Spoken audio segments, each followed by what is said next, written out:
The escort vehicles in Convoy is what you mainly will be controlling in combat. Unlike the main convoy vehicle, they can be moved and you will be doing it a lot. If you've tried any RTS in the past, then you will quickly get used to the controls. Select a vehicle by pressing it or pressing the Q to R key on your keyboard, and right click anywhere you want them to move, or on foe if you want to lock weapons onto the target. And you cannot select more than one vehicle at a time. Weapon lock-on has to be manually targeted and will not automatically find a new target if the escort has none or cannot find its target. Movement will feel a bit clunky initially. Escort units can only move in a straight line and will have to move around in cluster of units even if there appears to be room to move diagonally. And if someone are ordered to move in the same square, then it is simply a race to see who gets there first, and the slowest one will move to the nearest square. There also is the ramming option that the tutorial will teach you about. If you're next to a foe, then you will be able to double click on said foe to ram them.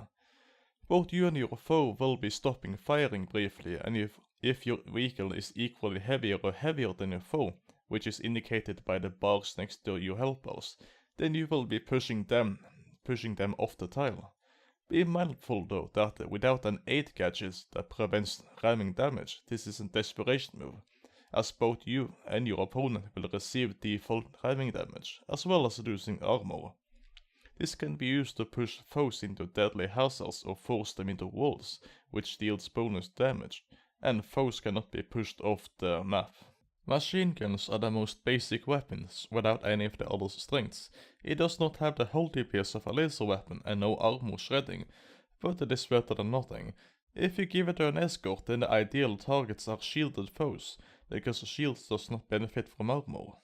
Plasma is the greatest armor shredding there is, alongside the buzzer. Plasma weapons will melt armor, but has borderline no actual hull DPS. While the rest of your team will quickly dispatch squishy targets, the plasma weapon can be used to melt armor away from really heavy targets.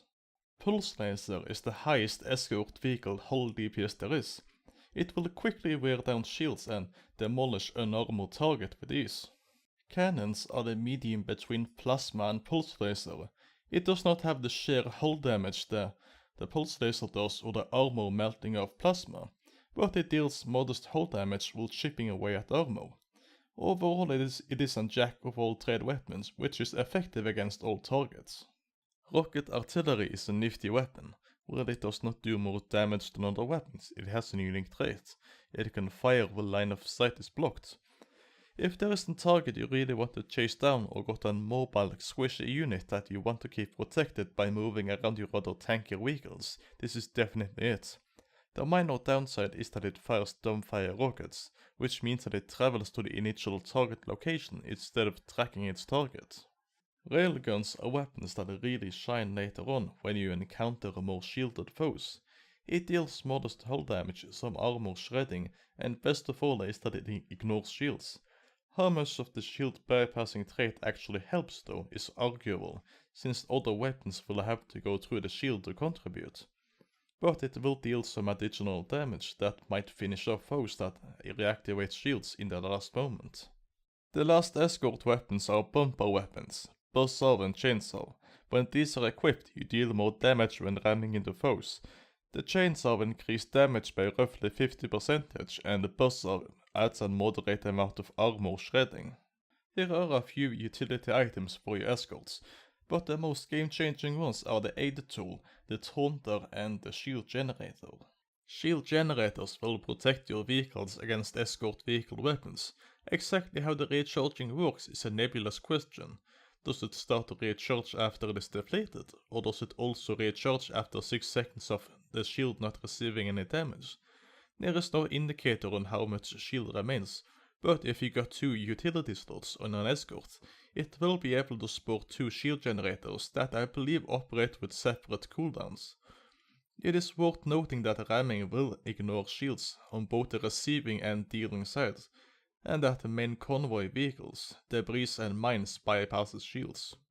Aid is an almost required gadget for ramming, because it will prevent you from receiving any damage in the process unless the enemy also uses ramming weapons. Taunter is a great tool if you get a 2 utility slot escort vehicle that also sports a shield generator, or got an armorless high handling vehicle that you want to absorb armor shredding shots with. This will make enemies target your escort if it is shot by its weapons. It is a bit fiddly because it will not make foes target the vehicle immediately if they already have a target, but it is a great tool to control the battlefield with. Lastly, about the combat is the main convoy vehicle. This vehicle generally is the center of the battlefield. It cannot be moved and is the only way you can use, but it can sport incredibly powerful manually activated weapons and support items. The high explosive missile launcher is a fairly powerful weapon with a short cooldown. This can target the ground and deal hull damage as well as armor shredding in a plus formation. Do note that this will also deal damage to friendly vehicles. Mine Layer is a common main cargo vehicle weapon that you will find. This will launch a landmine that is armed upon landing and will explode upon the first target it hits with hull damage and armor shredding. Foes will try to avoid this once they are landed, so if you can, you should try and target foes that are standing still so they cannot avoid it. And unlike the high explosive missile, this will not deal splash damage. EMP landmine works similarly to regular minelayers, with the exception that it briefly stuns the victim that drives over it, instead of dealing direct damage, and it does not collapse shields unlike regular EMP blaster. EMP blaster is a direct fire version of the EMP mine layer, which can fire a direct instant blast fire and stun the victim, or collapse its shields. The weapon has a small chance to miss against smaller enemy targets though. Leech drone is a tool that will help you greatly at keeping your main convoy truck alive. This device can be launched at foes to gradually drain their hull point and transfer it back to the main convoy vehicle. This can be used against your own escort vehicles as well if you're desperate at keeping your main convoy truck alive. Repair drone is a support tool which can help keep your escorts alive. This device will take help from your main convoy vehicle, which will then transfer it to the escorts. Be careful that this device can be used on enemies as well, which will take help from your main convoy truck and give it to the enemy. And this can kill your main convoy vehicle as well, so watch out for its health, and it cannot be cancelled. It will stop when the target is fully healed or the drone has transferred 400 hit points. The main convoy vehicle also has a shield generator. Like all other tools, this has to be manually activated. While this is active, it will absorb up to 600 damage, and it has one strange quirk. It will deactivate if it does not receive any damage for 6 seconds. The super railgun is the second last item. This is an instant blast item that deals moderate amount of hull damage, as well as armor shredding, in some cases being able to one-shot smaller vehicles. This weapon though has a small chance to miss like the EMP blaster, and it has a moderate cooldown. The last item is the super heavy laser. This is one of the most devastating weapons in the game.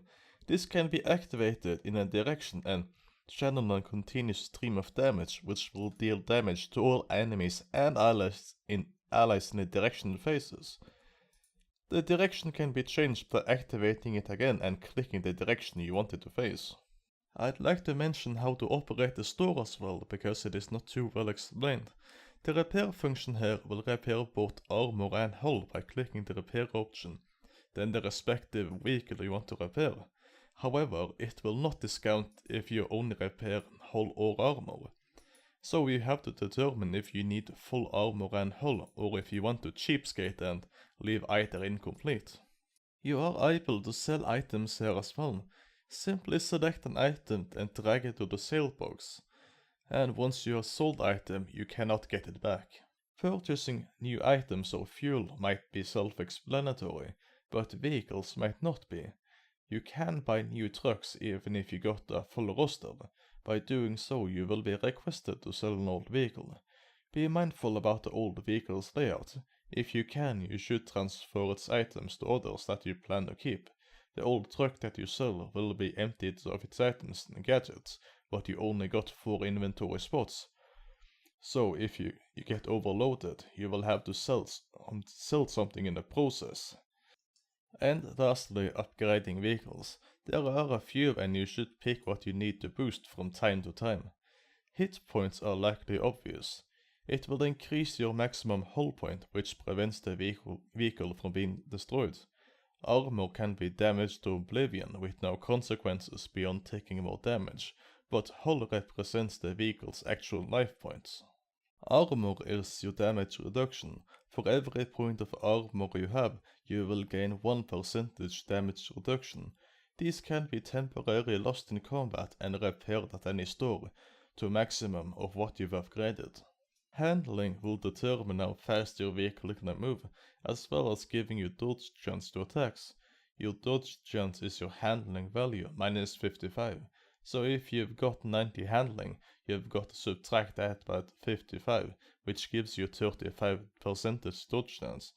Your escorts will always have a minimum of 5% dodge chance. Range will provide additional weapon range for all non-ramming weapons. Each upgrade lets you attack one square further with all weapons. This will let you kite or fire weapons from a safe distance. And finally, Mine Guard. This will reduce if not completely negate damage from mines as well as vehicle debris, which will damage you if you crash into it. This is less vital for escorts as you can dodge stuff from the road, but your main convoy vehicle is still susceptible to damage from these sources, so you should evaluate upgrading it at least for the main convoy vehicle. Note that this will not negate the effect from EMP mines or instant kill roadblocks. And a minor note, you have to accept the upgrades before you leave the store for them to take into effect. And that was all I had to say about Convoy. Hopefully this will prepare you for the dangers you will face on the road, if you decide to give the game a shot. Stay intact and have a nice day.